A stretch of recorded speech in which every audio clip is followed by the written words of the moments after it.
Zeuetariko batek galetu dit autoebaluazioko 3. ariketa.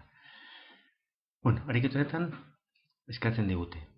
Diametro 16 zentimetrokoa duen zirkunferentzia batean, 3 radianeko angelua marraztu dugu, eta galdetzen dabe,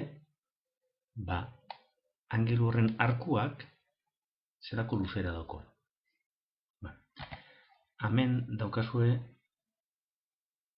grafikoa, bai? 3 radianeko gutxora bera izango da horako tamainokoa, diametroa 16 zentimetroko bada, erradio 8 zentimetro, eta orduan, eskatzen dugute kalkulatzea gorriz marratutako distantzia hori.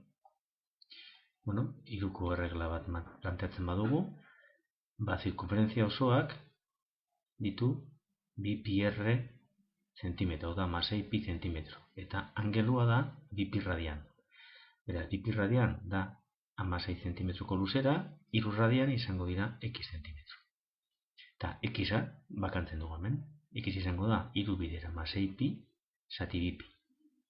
16 pi zati 2 pi, pi eta pi simplifikatu, 16 zati 2 sortzi, sortzi bider 3, 24 zentimetroko luzera dauko arko horrek.